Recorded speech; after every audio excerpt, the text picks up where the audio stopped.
Hey guys, it's Courtney. I'm here with a video featuring the newest Simon Says Stamp Card Kit. Here's just a quick look at what comes in the kit. You get the unicorn dust glitter, a jar of clear detail embossing powder.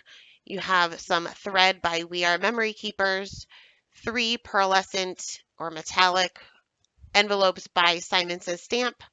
You also get this background stamp, also by Simon, and this is red rubber. You also get some pattern paper, and this is double-sided. I did attempt to use a little bit of the pattern paper. I know I very rarely use pattern paper, but I did try to use it a little bit in some of my cards, but it's really, really pretty paper. Next, you get a 6x8 stamp set with a lot of pretty images with like florals, and you get the little bird there, and quite a few sentiments that you can mix and match. You have some A2 size note cards that are pre-cut and pre-scored, and you always get your little inspiration sheet here along with the contents of the kit. And of course, we get some cardstock. So we will jump right into card number 1, and I am starting off with a piece of the Nina Desert Storm that comes in the kit. Now, I'd originally cut this a little bit smaller than an A2 size card, but I didn't really measure. So I ended up pulling out my paper trimmer again and cutting this down to 1/4 of an inch smaller on either side. That way it will be a little bit easier for me to measure what the center of the card panel is. I'm just taking my T-square ruler to lightly draw a line across and mark that center. And I treated my panel with my anti-static tool, and I'm going to be stamping this heart with Versamark ink. This reminded me of lace, so I wanted to white heat emboss this, but I wanted to stamp it across my card panel. So I'm just using that line that I had created with the pencil as my guide so that they're as even as I possibly can get them. You can definitely use a stamp positioner such as a Misty or something like that, and you probably would have better luck, and you might not even have to draw that line, but I just felt more comfortable doing it this way. So once all 3 of my hearts were stamped out, I sprinkled on my white embossing powder, and this is Hero Arts white embossing powder, and I went ahead and heat set that. I do heat up my heat gun before I take it to my paper just to kind of minimize the warping as much as I possibly can.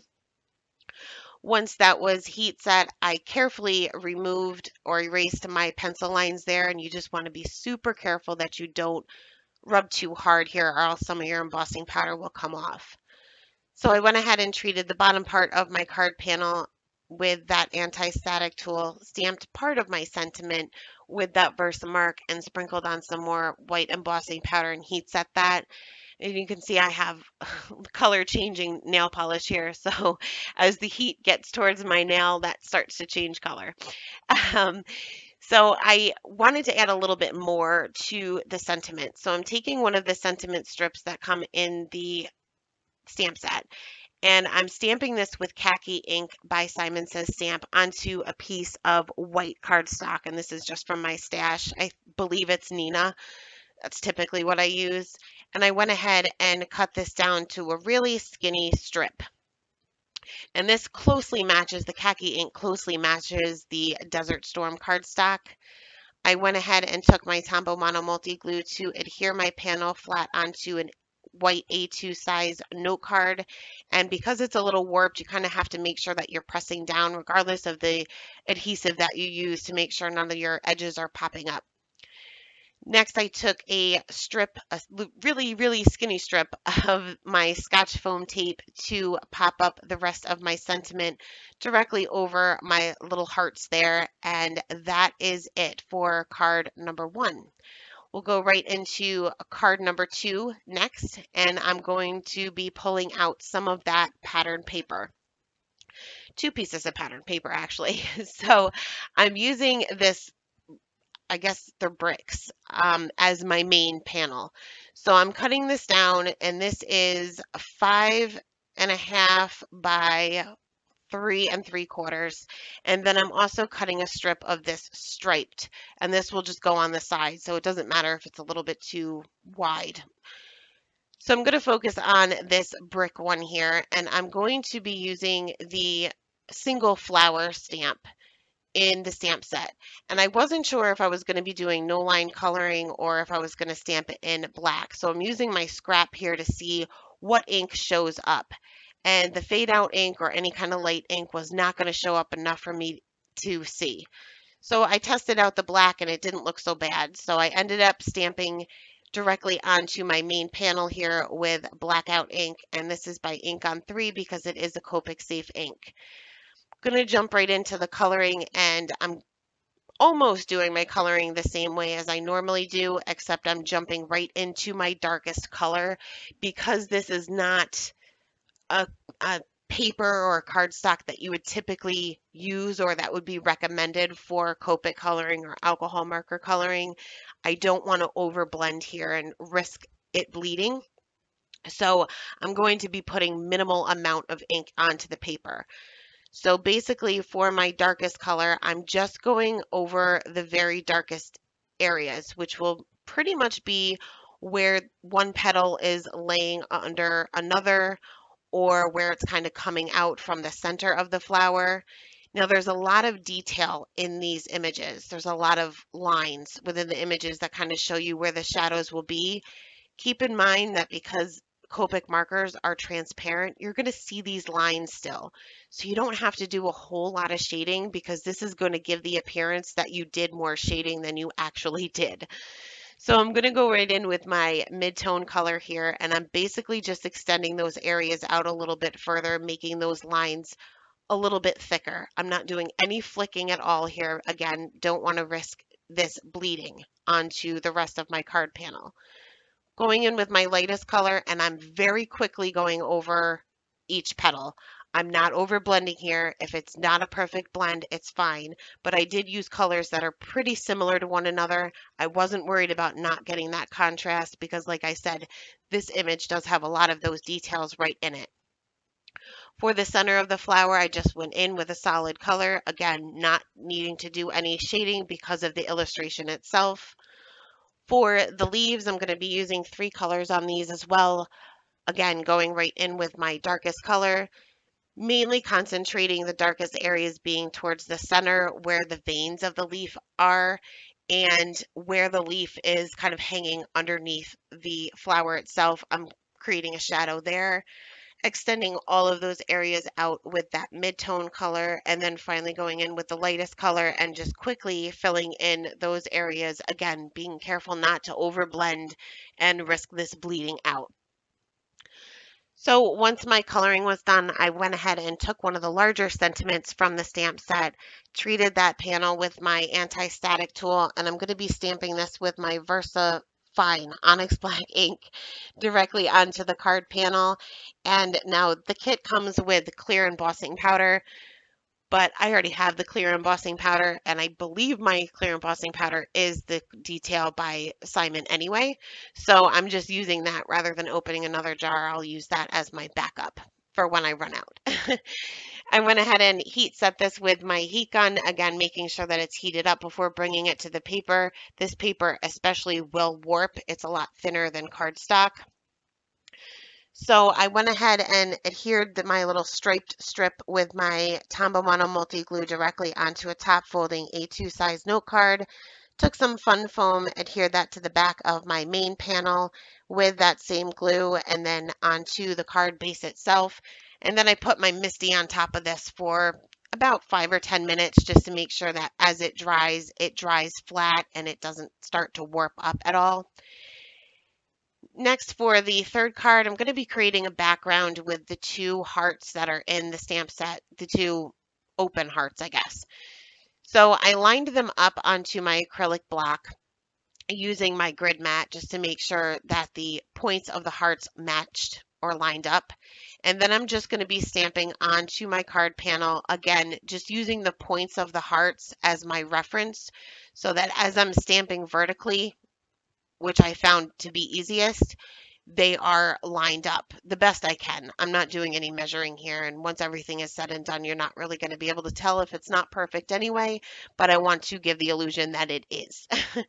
So once my stamping was done, and I did stamp with blackout ink because I'm going to be Copic coloring these hearts. So I'm going to be using two different color combinations here.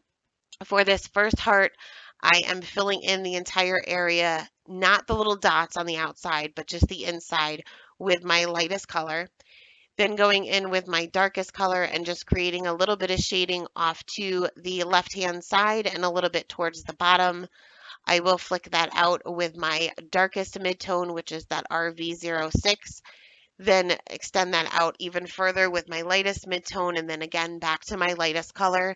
Just want to be careful with the RV markers. They tend to pick up the color that you laid out before it. So the lighter it is, the more color it will pick up from the one before. So just be careful you don't overblend. Going to go in with a different color combination here and basically doing my shading the same way, obviously just using different markers. And this is RV markers, but they're not as bright as the first set. It is more of a toned down pink. But doing my shading the same way, again, just being careful not to pick up any of that color that I had put down beforehand. Once my coloring was done, I'm taking the largest stitched rectangle die by Simon Says Stamp and cutting that down. And I wanted to create a little bit of a border for this. It's bright and it's colorful, but it's a little blah right now. It's basically just a background. So I'm taking a piece of black cardstock here, and this is, I believe, by Simon Says Stamp. I probably got it in a previous kit. And I'm just cutting this to be a little bit bigger than my card panel itself or my stitched panel itself. And I'm using the doll pink cardstock that comes in the kit for my sentiment. And I'm using one of the thinner sentiment strips here, treating this with my anti-static tool, stamping this with Versamark, using white embossing powder and heat setting this. Nothing new. I pretty much do this with most of my cards. So once that was heat set, I'll go ahead and cut that down into a very thin strip. And I stamp this not so close to the corner of the cardstock because I want this to go across the entire card. So I'm also going to use that same black cardstock and cut another strip, but this is going to be a little bit thicker than my pink strip. So just to make sure that everything lines up, I'm going to first adhere my main panel to that black panel with my Tombow Mono Multi Glue. Then I will adhere that black strip across the center of my card panel there using that same glue, and then I'll just trim off the edges with my scissors. To me, this is easier to do rather than trying to measure it because I always seem to measure incorrectly anyway. So this is just easier to make sure that this goes across the entire card panel. Then this is mistake number one. I went ahead and adhered this to my card base before I adhered my pink strip, my sentiment strip, which would make it very difficult to cut off where my card panel is, being I've already adhered this to my card base. So I did the best I could. I kind of lifted it up and tried to trim it as evenly as I possibly could. I was a little off, but hopefully it's not too noticeable. Then I decided to add some sparkle to these hearts, which again should have done before I adhered my sentiment strip. But that is card number 3. On to card number 4, I'm going to be doing a little bit of no line coloring here. Started off with 2 pieces of Nina Solar White, and I'm cutting one with a circle die, and you can use any shape here. I went through all of my heart dies hoping that I would have one that kind of matched the same heart shape as this image in the stamp set, but I didn't. So I ended up just sticking to a circle. So I'm using Fade Out ink by Ink on 3 for this image here, and I must not have cleaned my stamp off perfectly the first time, being we used this for the other card. And I had a big black smudge, which is no good when you're trying to do no line coloring. So instead of getting another piece of cardstock, I didn't do any coloring yet, so I just flipped it around and stamped it again. I did line up the one card panel underneath the other, just to kind of make sure that it does fit within that circle and that I don't have any extra pieces of the cardstock hanging out the sides. Just make it easier for me in the long run. So I did stamp this once, but I would recommend for an intricate image like this to use a stamp positioner and stamp this twice, just so that you have a better guide as to where you're supposed to be coloring, because this was not an easy image to color with Copic markers. So I am doing the same thing as I always do as far as the no line coloring. And the last couple of videos that I've done feature no line coloring. So if you want a more in-depth tutorial, take a look at those. But I'll show you a couple different petals here, and I'm just using a red combination, concentrating my darkest areas being, again, where one petal is either laying under another or where it's kind of coming out of the center of the flower. Also trying to keep that shape of the heart. And of course, it didn't look like a perfect heart once I was done, but we'll take a white gel pen and fix that up later. I usually stick to one petal at a time when I'm doing no line coloring. I find this to be the easiest so that I don't lose track of where my shadows should be. So I'm filling in my entire petal there with my lightest color. Then I'll go in with my darkest color and just with the very tip of my marker, because these areas are so teeny tiny, I'm barely touching the paper here, creating that shadow. And if it's a big enough petal, I may add a few little flicks just to give it some texture. Blend that out with my darkest midtone, then my lightest midtone, and then again going over the same area, or the entire area, I should say, with that lightest color again. And because you're going over the area twice with that lightest color, and then you may be coloring in the petal next to it, you can still tell the difference, because the more times you go over an area, even if it's a light color, the darker it will become. So you will be able to tell the difference between one petal and the next. So once my flowers were all colored, we'll move on to the leaves, and I'm using 4 colors here. And I'm not coloring in the entire thing with the lightest color first, but I am going over the shadow areas with the lightest color. Then going in with the darkest color, I'm creating a shadow where this leaf is underneath the flower, and also creating the veins within the leaf. And really, I'm just going over the lines within the image itself. So I'm not creating these on my own. I'm just using the image as a guide as to where to put the veins in the leaf and where to put the shadows. Going over those same areas and extending those out with the darkest midtone, then the lightest midtone, and then I'm going to fill in the entire area again with my lightest color. This time I did go over the side of the leaf, the left side, just to make sure that I was continuing with the shape of the heart and I didn't go out of that heart shape too much, if that makes any sense. But doing the same thing with with the lightest color, then the darkest color, darkest midtone, lightest midtone, then finally the lightest color. And again, just using those lines within the image to kind of guide me as to where to put the veins and where to put those shadows. You can certainly add more or not even add them at all. Being you're using no line coloring for this technique, if you decide not to add those veins within the leaf, you don't have to, because once you color it, you're not going to see those lines anyway. So once all of my coloring was done, I did take a white gel pen just to fix up some areas where my heart wasn't all that perfect. And it may still not be all that perfect, but it looks a little bit better. The white gel pen is the best way to take any of that color away, or at least cover it up, especially the red. You do not want to use your colorless blender on red. So I kind of lined everything up here to see what else I wanted to do with the card, and it was looking a little bit too plain. So I pulled out the background stamp from the kit, and I wanted a very subtle background, but I needed some sort of background. It was too much white. So I took Fog ink by Simon Says Stamp, and this is just basically a light gray ink. And I went ahead and inked up my stamp. And I'm going to be stamping this with the stamp face up. So I'm placing my card panel flat down onto the stamp. I'll use a scrap piece of paper to kind of smooth everything out, and then I'll remove everything and kind of flip over the stamp and let the paper fall off of it. You don't want to try to pick it up because you may smudge the ink. And this added just enough to it. I think this made this card a lot better. It was just looking too plain and too white before. So next for my sentiment, I went through my stash and I found a piece of red cardstock that closely matched the colors that I had used in the coloring. Here I'm noticing that my heart is still not perfect, so I had to fix that up again.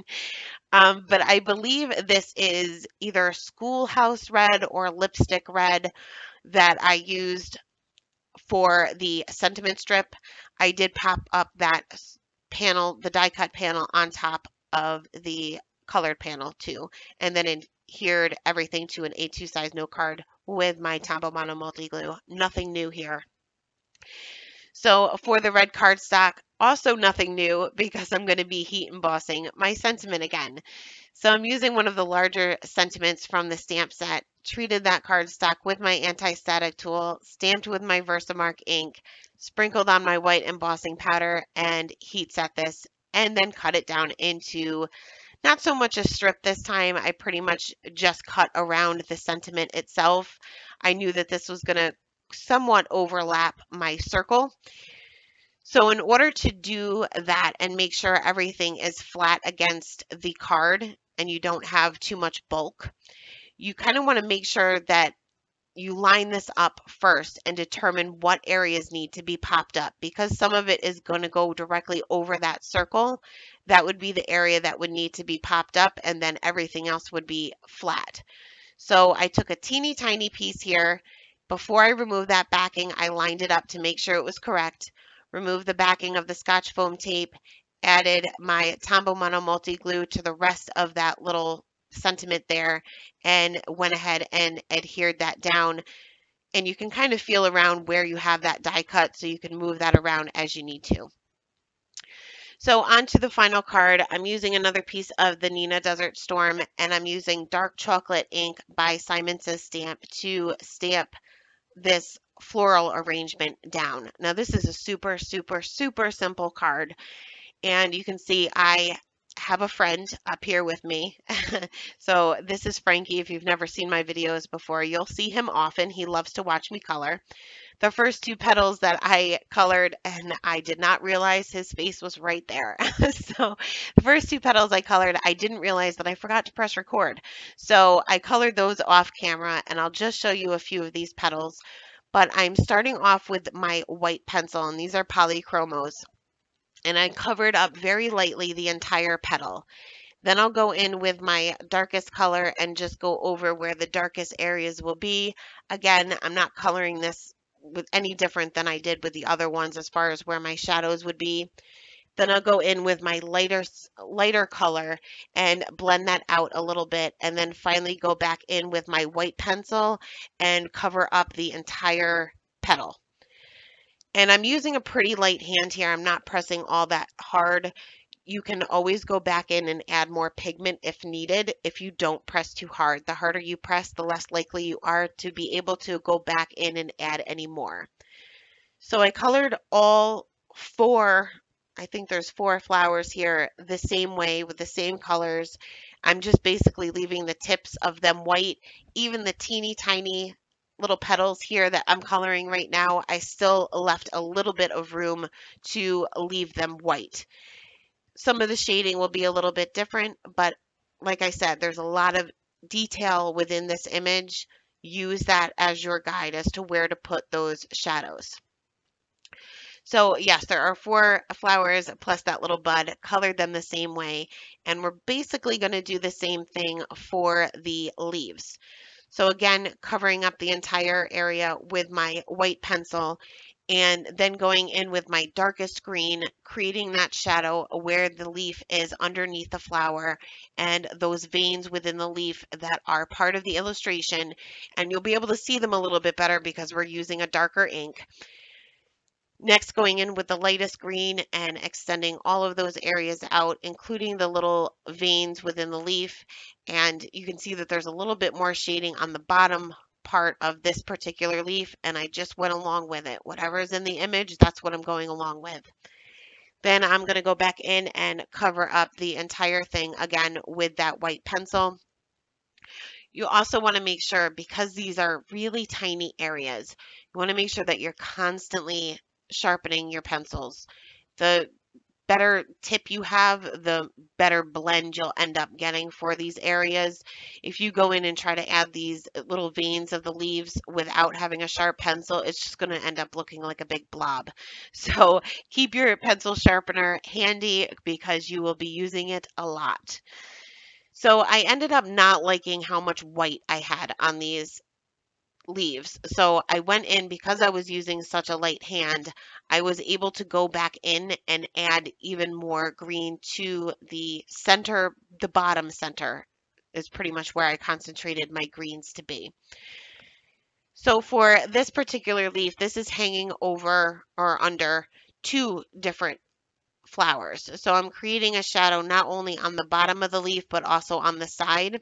So there's not going to be a whole lot of white space left on that particular leaf. These other two, I'm pretty much doing the same thing, but this time I know that I want to add a little bit more green than I did with those first three that I did. But using the same color combination and then going over everything with the white pencil again. So once my coloring was done, I wanted to add my sentiment with that same dark chocolate ink, but I wanted it to be embossed. And it's a dye ink, so it's very hard to emboss with a dye ink. So I'm going to use my Misty here. I'm going to get my stamp out that I want to use for my sentiment here, lined that up right in the center, treated my cardstock with my anti-static tool, and then I went ahead and stamped this with that dark chocolate ink. Without moving my cardstock, I went ahead and stamped this again. You'll want to make sure that it's clean or your Versamark pad will look as disgusting and dirty as mine. But I'm going to go ahead and stamp this with my Versamark ink directly over my dark chocolate ink. And then I will sprinkle on my clear embossing powder and heat set that. And it will appear as if we either A, used a brown pigment ink that matches the ink that we used for the image, or we used like a brown embossing powder, which we didn't. So if you have a stamp positioner, pretty much emboss in any color that you want if you do this technique. So this is really plain, and I love plain, but this is a little too plain. So I'm going to take some of that ivory cardstock that came in the kit. I created a card base with it, and I also created a panel that is cut down to 5¼ by 4. Yeah, 5¼ by 4. And then I'm going to go ahead and trim down my card panel to be 5 by 3½, if I'm doing my measurements correctly, if I'm thinking about that right. So I wanted to create a border on this mat that we have for our main panel here, but I didn't have any dark chocolate cardstock. So I'm taking my ink pad and putting this direct to the paper just around the edges because nobody's going to see the center of it. Now, dye ink is quick to dry, but when you're adding this much, it will take a minute. So you can see it's kind of pooling up on that the cardstock, especially this is kind of smooth, so it will take even longer. So you want to give it a minute. And then I went ahead and adhered my main panel with my Tombow Mono Multi Glue directly to that dark chocolate mat that we had created, and then adhered that flat down to my ivory card base with that same glue. And it's plain, it's simple, but I kind of like it. So I think this one was probably my favorite out of all of them. So here is the 5 cards that we had created today. I appreciate it. Thank you guys so much for stopping by, and I hope you guys have a great day. Bye.